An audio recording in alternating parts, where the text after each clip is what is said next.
अस्सलाम वालेकुम। उम्मीद करता हूँ आप सब खैरियत से होंगे। ज़फ़र्स ट्यूब से खुशामदीद। आज की इस वीडियो में हम रेज़्यूमे राइटिंग के बारे में डिस्कस करेंगे। इससे पहले भी मैं अपनी कुछ वीडियोस में जॉब कवर लेटर के बारे में डिस्कस कर चुका हूँ। सीवी और रेज़्यूमे में मैंने डिफरेंस भी बताया है। तो आज का जो इम्पोर्टेंट टॉपिक है ये है कि बिफ़ोर और आफ्टर इफ़ेक्ट। तो चलिए स्टार्ट करते हैं।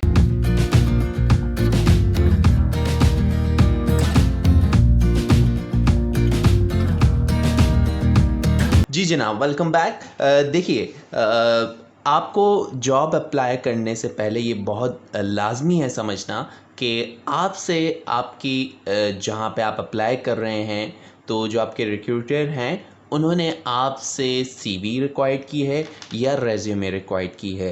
ये याद रखिएगा, सीवी आपकी एक लॉन्ग डिटेल डिस्कशन होती है जिसमें आप अपनी हिस्ट्री, पूरी एकेडमिक हिस्ट्री, प्रोफेशनल हिस्ट्री डालते हैं। और जो रेज्यूमे होती है वो आपका एक बड़ा शॉर्ट जो है वो आपकी सारी इंफॉर्मेशन होती है, 2 पेज पे भी एग्जिस्ट कर जाती है। और सीवी जो है वो मैक्सिमम 3 पेजेस की भी हो सकती है, 4 पेजेस की भी हो सकती है, according to the professional experience. जो एजुकेशनलिस्ट होते हैं कि मैंने सीवी खुद देखी है, 4 4 पेजेस की भी बनी हुई होती है। लेकिन फॉर एन इंस्टेंस आपका रेज्यूमे 1 पेज का it's enough for the beginners, और आपका जो सीवी है वो 2 पेजेस इनफ, राइट ऑन, जब आप एक बिगिनिंग स्टेज पे हो। चलिए स्टार्ट करते हैं और देखते हैं कि बिफ़ोर और आफ्टर इफ़ेक्ट क्या हुआ। जनाब, आपको मैं बड़ी एक ऑथेंटिक बात बता दूं, ठीक है। आप देख सकते हैं कि यहाँ पर सबसे पहले इन्होंने नाम मेंशन किया हुआ था अब्दुल बासित के नाम से, राइट, ठीक है। और इन्होंने फिर यहाँ पर अपना एड्रेस मेंशन किया है, और उसके बाद मज़ीद जो भी रोड है उनका, सिटी है, then cell number, then email. Then again आप एक और चीज़ देख सकते हैं कि इस एरिया के अंदर यहाँ पे प्रोफेशनल इंफॉर्मेशन दोबारा से लिखी हुई है। तो आई थिंक जो अननेसेसरी चीज़ें हैं वो आपको लाजमी उससे जो है वो हटानी पड़ेगी। और आपको रेज्यूमे बनाते हुए, सीवी बनाते हुए बहुत सारी चीज़ों का ख्याल रख, this is the first impression आपके जो रिक्रूटर है उस पर पड़ता है। तो ये इस चीज़ पे आपने बहुत काम करना है। इसको एक बार नहीं, 2 बार नहीं, मैं कहता हूँ आप 50 मरतबा इसको रिव्यू करें। अपने प्रोफेशनल लोगों से रिव्यू कराएं जो बड़ी बड़ी ऑर्गेनाइजेशंस में काम करते हैं। खैर, अपनी डिस्कशन को आगे बढ़ाते हैं। तो जनाब, पर्सनल इन्फॉर्मेशन बिल्कुल इस तरीके से लिख देना, ये भी एक फॉर्मेट होता है, लेकिन ये थोड़ा सा इररिलेवेंट फॉर्मेट लगता है। आजकल थोड़ा सा आपको पता है एडवांस ज़माना है और लोगों के पास टाइम बहुत शॉर्ट है। तो भाई आप पर्सनल इन्फॉर्मेशन यहीं पे मेंशन करें इस हिस्से में। जैसे आप देख सकते हैं कि ये वाली सीवी, यहाँ पे मैंने इनका नेम मेंशन किया है, और जो फादर नेम इन्होंने यहाँ पे मेंशन किया था जनाब, और पूरी एक लिस्ट बना दी थी इन्होंने, जिसमें इन्होंने डेट ऑफ बर्थ भी लिख दी थी, CNIC भी लिख दिया था, रिलीजन भी लिख दिया था। तो आई डोंट थिंक कि एट द बिगनिंग आप ये सारी चीज़ें, हाँ अगर उन्होंने रिक्वायर्ड किया है तो आप ज़रूर ज़रूर जो है वो लिखें। अदरवाइज़ जब आप इनिशियली भेजते हैं तो इन चीज़ों की फ़िलहाल ज़रूरत नहीं होती। वो आपका ऑफ कोर्स बाद में डॉक्यूमेंट्स रिक्वायर्ड करते हैं तो सारी इन्फॉर्मेशन उनके पास आ जाती है, राइट, ठीक है। तो अब आप यहाँ पे देख सकते हैं कि मैंने इनका फ़ादर नेम यहीं पे मेंशन कर दिया है, क्योंकि इनका फ़ादर नेम जो है वो डिफरेंस है, और जो ये अपना नेम लिखते हैं उसमें थोड़ा सा जो है वो फ़र्स्ट नेम में डिफरेंस है, अब्दुल बासित। तो मैंने यहाँ पे सन ऑफ गुलाम सरवर लिख दिया है। अदरवाइज़ अगर आपके वालिद का जो आपका सर नेम है अगर बासित है तो आप फिर यहीं पे इसको इस तरीके से मेंशन करें। दूसरी बात, देखें मैंने इस चीज़ को भी बड़ा समराइज़ कर दिया है। यहाँ इनका मैंने सेल नंबर मेंशन कर दिया, this is the correct one. आप टॉप पे अपना सेल नंबर मेंशन करें, फिर देन अगेन आप अपना ईमेल मेंशन करें। और ई पोर्टफोलियो, भाई इस पे वीडियो आएगी, आप ज़रूर देखना। ई पोर्टफोलियो आजकल के पेंडेमिक के लिहाज से बहुत ज़रूरी है। यहाँ पे आपका ई पोर्टफोलियो होना चाहिए। लोग फिज़िकली नहीं बुला रहे हैं आपको, इसलिए आपकी इन लिंक्स पर जाकर आपका काम चेक कर सकते हैं, वेरीफाई कर सकते हैं, राइट, ठीक है। अगेन आगे बढ़ते हैं। भाई इस सीवी में देखो मज़ीद क्या पंगा है, ऑब्जेक्टिव। भाई ऑब्जेक्टिव जो है ना यार आजकल ना लिखो तो बेहतर है, ठीक है, अकॉर्डिंग टू माय एक्सपीरियंस। देखो ऑब्जेक्टिव तुम लिखोगे कवर लेटर के अंदर, अगर उन्होंने रिक्वायर्ड किया हुआ है कवर लेटर में, राइट, ठीक है। कवर लेटर एक तुम्हारा शॉर्ट डिस्क्रिप्शन होता है अगेन कि तुम जिस ऑर्गेनाइजेशन के अप्लाई कर रहे हो और तुमने जो है वो तुम्हारी इस हवाले से क्वालिफ़िकेशन क्या है उसके हवाले से बहुत अच्छी वीडियो है। ऑलमोस्ट अभी कोई 27-28 हज़ार लोगों को फ़ायदा पहुंचा चुकी है वो, और काफ़ी उनकी कमेंट्स आई थी। तो वो लिंक ऊपर दी हुई है, देख सकते हो जाकर, राइट, ठीक है। उसके बाद इन्होंने देखो दूसरी क्या गलती की हुई है, एक्सपीरियंस पहले लिखा हुआ है फिर एकेडमिक क्वालिफ़िकेशन लिखी हुई है, नहीं, this is the wrong sequence, okay.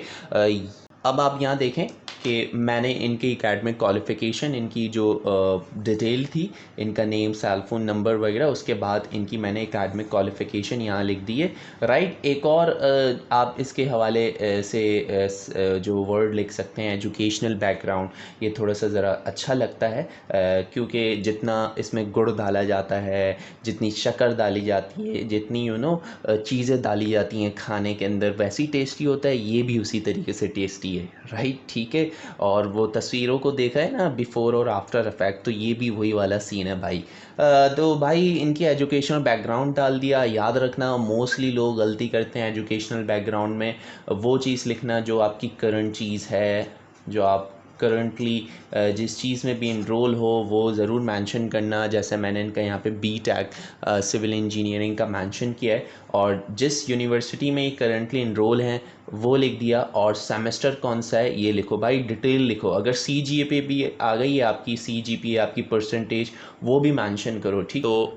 तो अब आप देखो इन्होंने एकेडमिक क्वालिफिकेशन तरीके से रखा हुआ है, मतलब बिल्कुल जो है ना वो ये प्रोफेशनलिज्म नहीं है। लाइक अगर जॉब के लिए अप्लाई कर रहे हो, अच्छा इंप्रेशन नहीं है। Applied in BTech in civil engineering from university, भाई अप्लाइड कर दिया या करंटली इनरोल लिख दो इसकी जगह, ठीक है। डिप्लोमा ऑफ एसोसिएट इंजीनियरिंग तो नहीं, थोड़ा सा इसको आपने सब हेडिंग्स बनाकर लिखना होगा जिस तरीके से मैंने आगे लिखा है। तो जी देखें जी, ये कैटेगराइज करके लिखें आप, लाइक BTech सिविल इंजीनियरिंग जिसमें भी इनरोल हैं, फिर डिप्लोमा की आप हेडिंग मेंशन करें, जो भी आपकी कैटेगरी होती है इस एजुकेशन के हवाले से। देन जनाब आप उसका इंस्टीट्यूट नेम मेंशन करें, ठीक है। फिर सेकेंडरी एजुकेशन लिखें आपने, जो इनिशियली स्कूल एजुकेशन हासिल की थी, और बोर्ड वगैरह कौन सा था आप एयर लाजमी मेंशन करें, राइट, ठीक है।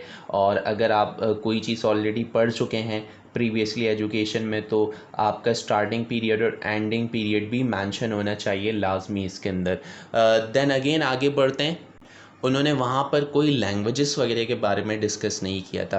देखो आजकल बहुत कम्युनिकेशन स्किल्स का दौर है, ये बहुत चीज़ मैटर करती है। लैंग्वेजेस जितनी भी आती हैं लिख दो, ठीक है।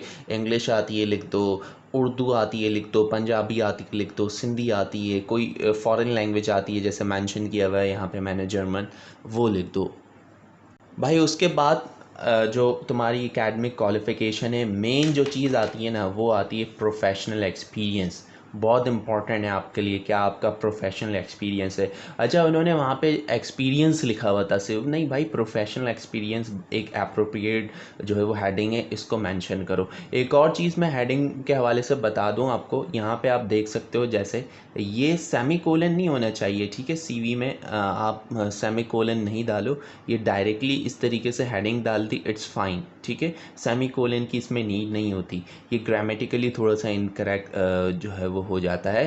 बाकी अब देखो इन्होंने यहाँ पे जो एक्सपीरियंस है वो उसमें कोई डिटेल मेंशन नहीं की हुई है। इन्होंने लिखा हुआ है कि लीगल डॉक्यूमेंटेशन प्रेजेंटेशन फलां फलां बिल्डर्स, और 5 ईयर्स। 5 ईयर्स क्या आपको, अगेन मैं बोल रहा हूँ, आप इसमें स्टार्टिंग पीरियड और एंडिंग पीरियड, या अगर आप रिसेंटली वर्क कर रहे हो उस जो एक्सपीरियंस है उसमें आप अभी करंटली वर्क कर रहे हो, तो आप मेंशन करो। उसको मेंशन करने का भाई तरीका ये है कि फॉर एग्जांपल 2011 से टिल नाउ अभी तक आप इस चीज़ में चल रहे हो, ये एक्सपीरियंस आपका कंटिन्यू है। Again working as a supervisor, जो भी आपने काम किया है, ठीक है। ये जो एक CV आई थी, मेरा स्टूडेंट था, तो ये कंस्ट्रक्शन और जो है वो डिप्लोमा भी इसका इंजीनियरिंग वगैरह में है। कंस्ट्रक्शन से बेसिकली इसका ताल्लुक़ था, ठीक है। और तो देखो, working as a supervisor having experience on several construction sites, तो यहाँ पे भी मेंशन करो। अब उन्होंने इधर 3 इयर्स मेंशन किया हुआ है और एज अ सुपरवाइज़र एक्सपीरियंस, ठीक है। ग्रामर बहुत बहुत मेंशन करती है, इस चीज़ को याद रखना, ग्रामर आपकी बहुत मेंशन करती है आपके सीवी और रेज्यूमे में। और अगेन आगे बढ़ते हैं भाई। अगर आपके पास स्किल्स हैं तो आप उसको अगेन सब हेडिंग्स में बनाकर लिखो, और जो जो स्किल्स हैं उसको कैटेगराइज करके लिखो। यहाँ पे मैंने लिख दिया आईटी स्किल्स। इन्होंने सिर्फ और सिर्फ यहाँ पे कंप्यूटर स्किल्स लिख दिया, और जो भी उन्होंने सर्टिफिकेट लिखा हुआ है वो जस्ट मेंशन कर दिया, कोई एयर वगैरह मेंशन नहीं था, ठीक है। तो इसको ये देखो, लाजमी इसको इस तरीके से आप लिखो कि आईटी स्किल्स हैं आपकी, तो सर्टिफिकेट इंफॉर्मेशन टेक्नोलॉजी है, कहाँ से ऑथेंटिकेशन है ये, अगर आपकी गवर्नमेंट बेस है, ठीक है, तो वो सब बोर्ड लिखो जहाँ से भी इसकी ऑथेंटिकेशन है। और जिस भी आपने टेक्निकल कॉलेज से किया वो लिखो, देन पीरियड लिखो इसका पूरा सर्टिफिकेशन, ठीक है, ताकि उसको पता चले देखने वाले को कि भाई ये एक शॉर्ट सर्टिफिकेशन थी या जितने भी मंथ्स की थी, राइट।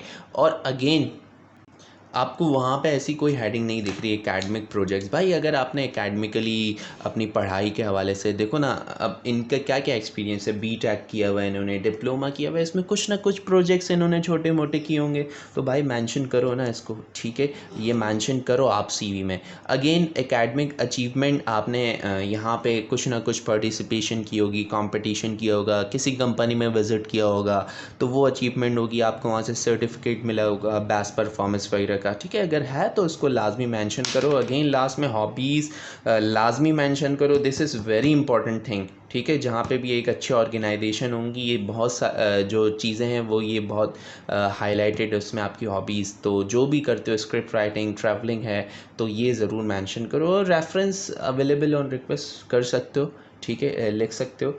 तो होपफुली यार ये एक शॉर्ट सा रिव्यू था आपके लिए, और आपको इसमें काफ़ी अच्छा समझ में आया होगा। कोई भी कन्फ्यूजन हो कमेंट करो। एक अगेन रिक्वेस्ट, अपनी सीवी खुद बनाओ खुदारा, ठीक है। एमएस वर्ड नहीं आता, जाके इंटरनेट से